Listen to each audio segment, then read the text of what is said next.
La batalla más grande comenzó en el cielo. Una lucha entre el bien y el mal que desató la condena de la humanidad. ¿Será este el fin de la esperanza tan anhelada? El gran conflicto. Una saga milenaria y su sorprendente final.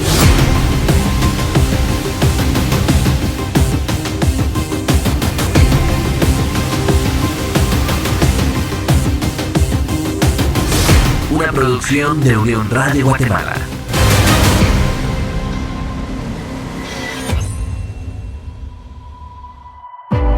Una esperanza que infunde paz. La promesa de que Cristo vendrá por segunda vez para completar la gran obra de la redención es la nota tónica de las Sagradas Escrituras.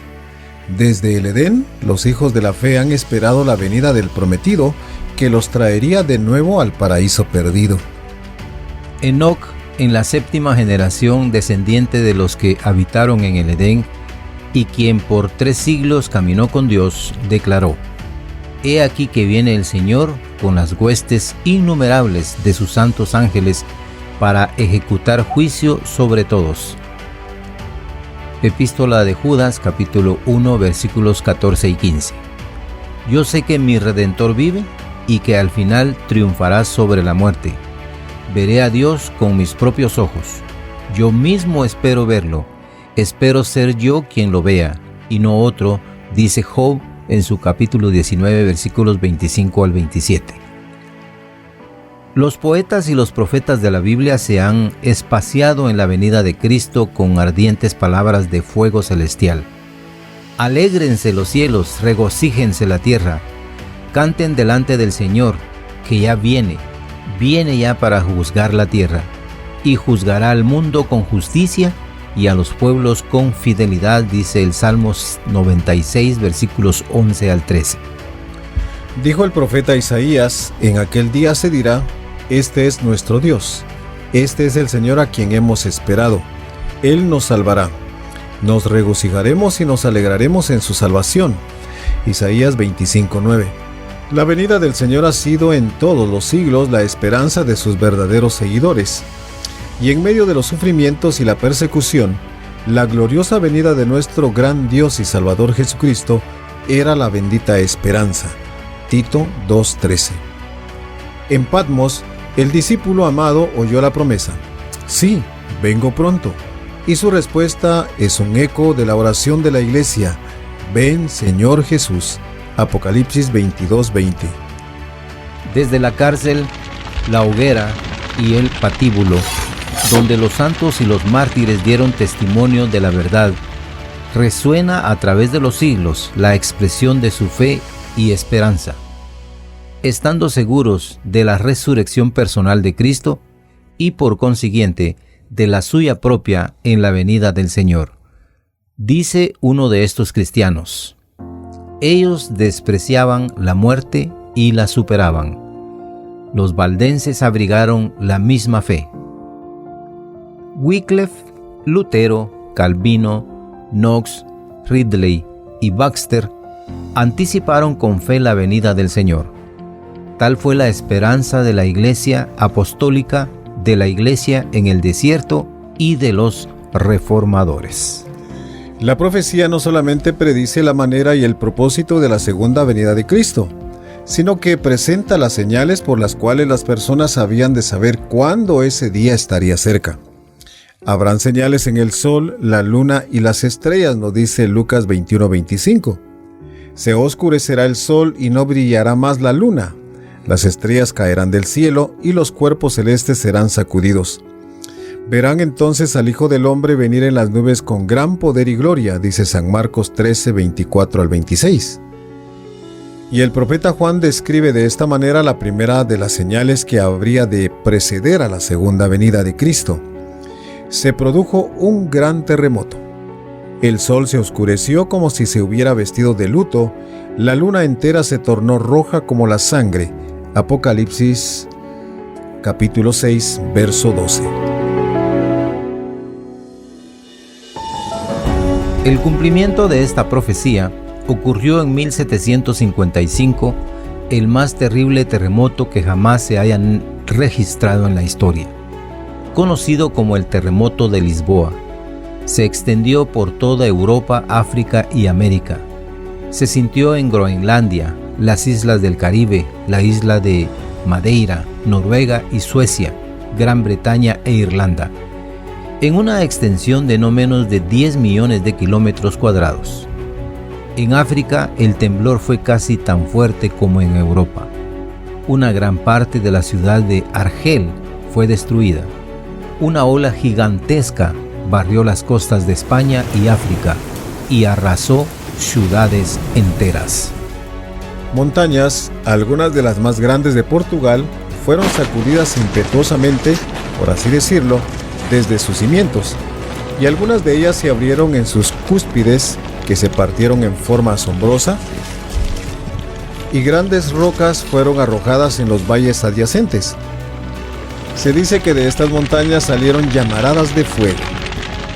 En Lisboa se oyó bajo la tierra ruido de truenos e inmediatamente después una violenta sacudida derribó la mayor parte de la ciudad. En el curso de aproximadamente 6 minutos murieron 60.000 personas.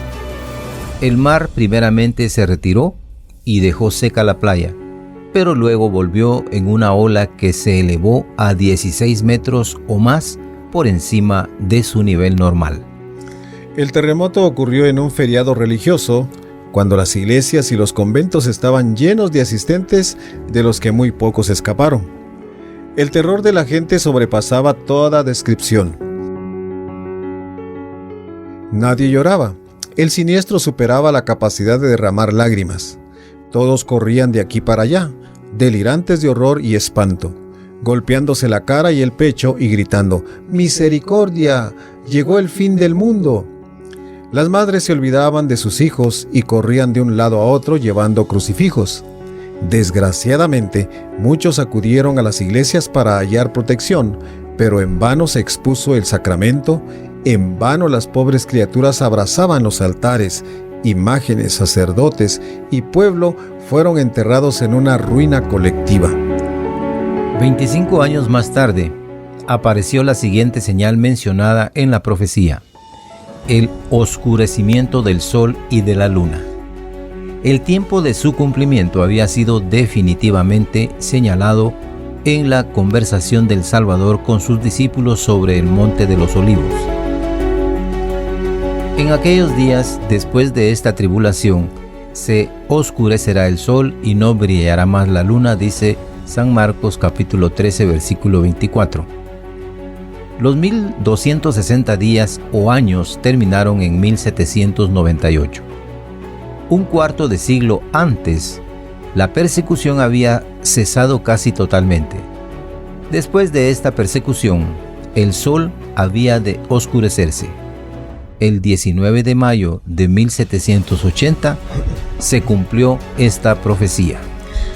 Un testigo ocular que vivía en Massachusetts describió el suceso con las siguientes palabras: un denso nubarrón negro se extendió por todo el firmamento, dejando tan solo un estrecho borde en el horizonte y haciendo tan oscuro el día como suele serlo en verano a las 9 de la noche. El temor, la angustia y el espanto gradualmente llenaron las mentes del pueblo.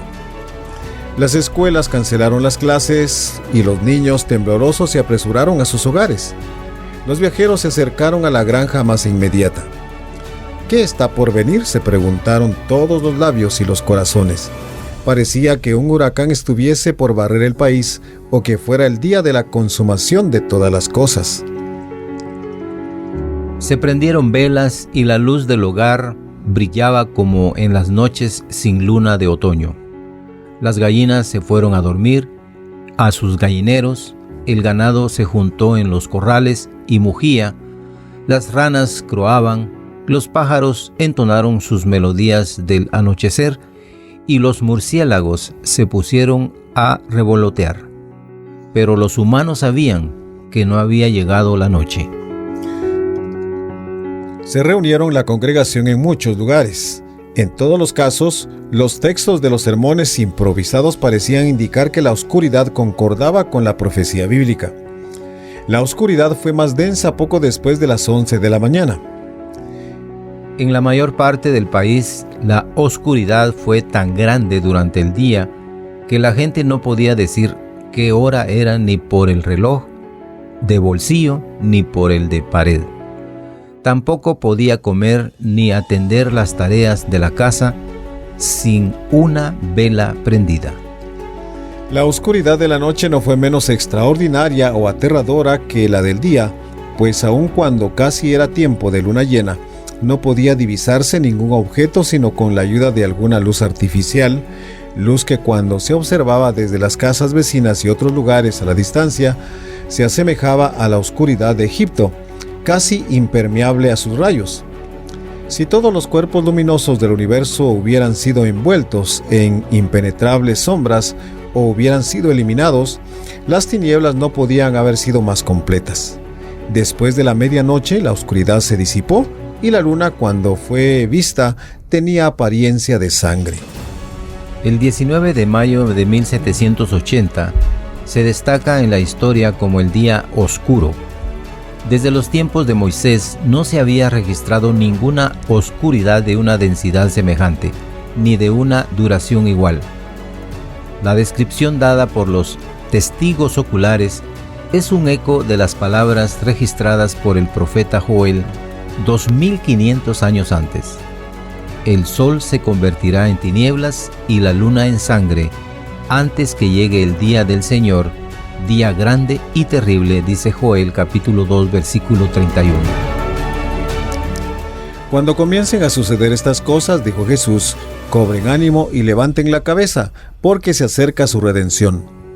Él llamó la atención de sus seguidores a los árboles que estaban a punto de florecer en primavera. Cuando brotan las hojas, ustedes pueden ver por sí mismos y saber que el verano está cerca.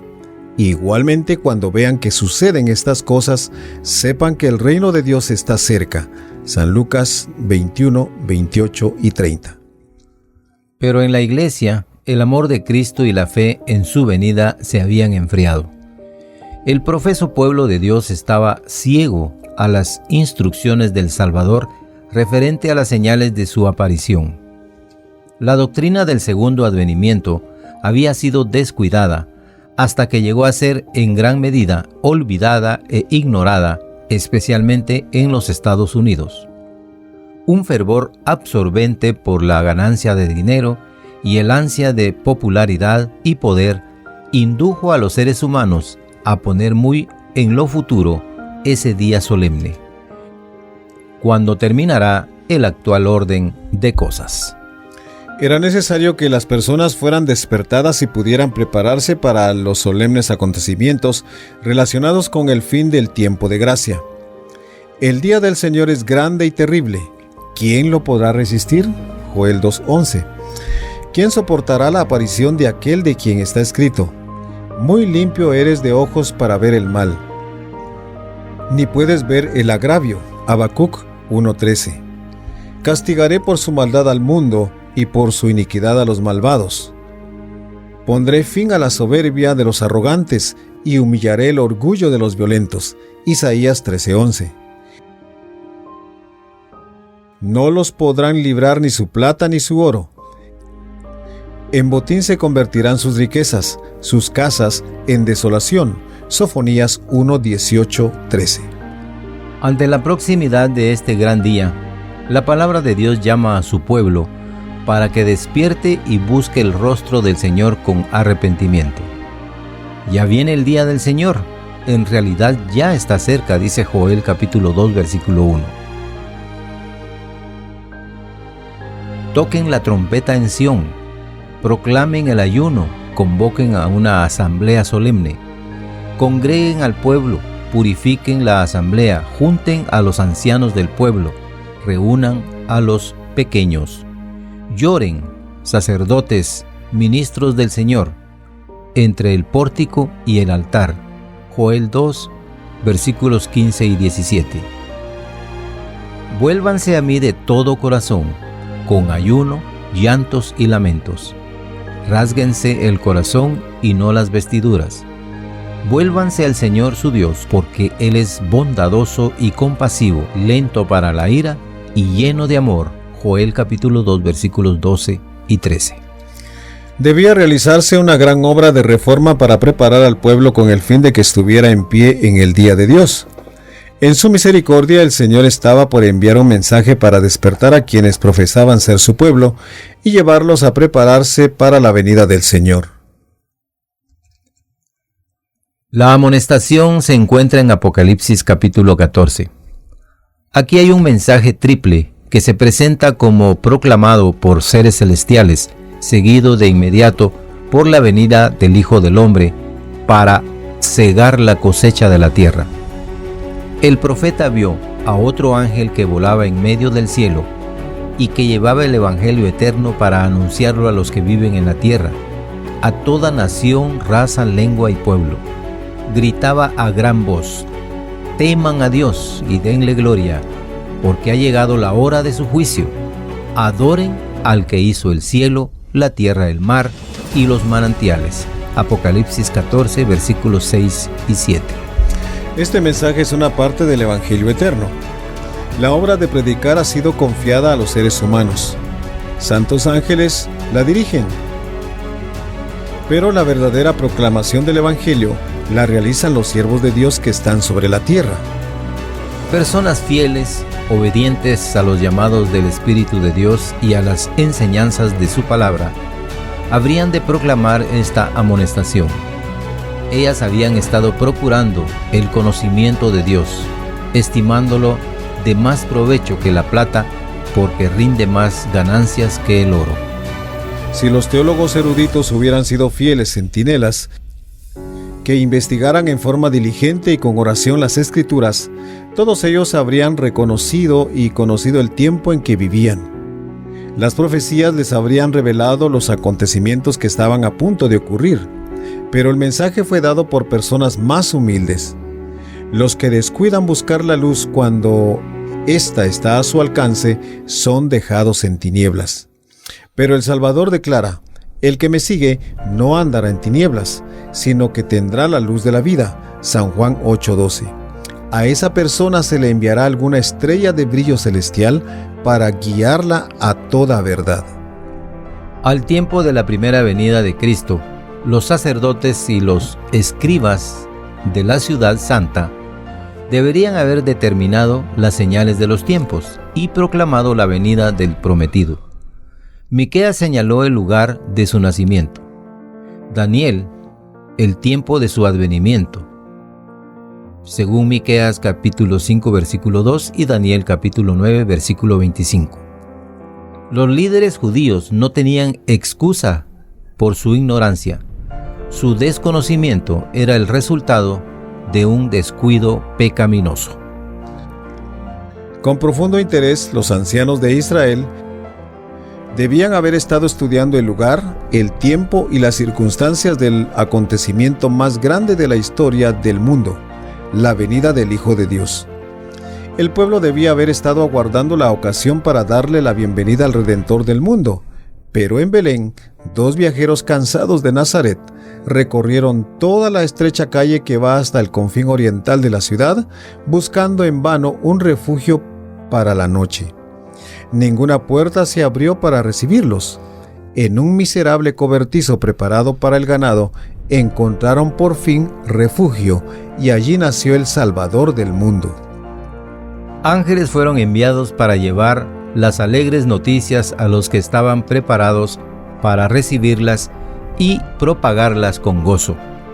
Cristo había descendido para tomar sobre sí mismo la naturaleza humana, para soportar una carga infinita de desgracia al ofrendar su alma por el pecado. Sin embargo, los ángeles desearon que, aún en su humillación, el Hijo del Altísimo apareciera delante de los seres humanos con una dignidad y gloria que cuadrara con su carácter. ¿Se reunirían las personas grandes de la tierra en la capital de Israel para darle al Señor la bienvenida? ¿Sería presentado por legiones de ángeles a la multitud expectante? Un ángel visitó la tierra para ver quiénes estaban preparados para darle la bienvenida a Jesús, pero no oyó ninguna voz de alabanza por el hecho de que el período de la venida del Mesías fuera inminente. El ángel sobrevoló la ciudad escogida y el templo donde se había manifestado la presencia divina durante siglos, pero incluso allí existía la misma indiferencia. Los sacerdotes, llenos de pompa y orgullo, ofrecían sacrificios contaminados. Los fariseos hablaban al pueblo con grandes voces o hacían oraciones jactanciosas en las esquinas de las calles. Los reyes, los filósofos, los rabinos, todos estaban inconscientes del hecho maravilloso de que el Redentor de los seres humanos estaba por aparecer. En su asombro, el mensajero celestial estaba por regresar al cielo con las vergonzosas noticias, cuando descubrió a un grupo de pastores que cuidaban sus rebaños durante las horas de la noche. Mientras observaban los cielos estrellados, meditaban en la profecía de un Mesías que había de venir y anhelaban el advenimiento del Redentor del mundo. Aquí había un grupo preparado para recibir el mensaje del cielo. De repente la gloria celestial inunda toda la llanura y una compañía innumerable de ángeles aparece en la escena. Y como si el gozo fuera demasiado grande para que solamente un mensajero lo trajera del cielo, una multitud de voces irrumpe entonando los cánticos que todas las naciones de los salvos elevarán algún día. Gloria a Dios en las alturas, y en la tierra paz a los que gozan de su buena voluntad. Evangelio de Lucas, capítulo 2, versículo 14. ¿Qué lección encierra esta admirable historia de Belén? ¿Cómo reprende nuestra incredulidad, nuestro orgullo y nuestra suficiencia propia? ¿Cómo nos amonesta a tener cuidado para que no dejemos de discernir las señales de los tiempos y, en consecuencia, no reconozcamos el día en que Dios vendrá a salvarnos? No solamente entre los humildes pastores encontraron los ángeles personas que esperaban al Mesías venidero. En la tierra de los paganos también había gente que lo esperaba. Personas ricas, nobles y sabias, los filósofos del Oriente, habían descubierto en las escrituras hebreas que había de aparecer la estrella de Jacob.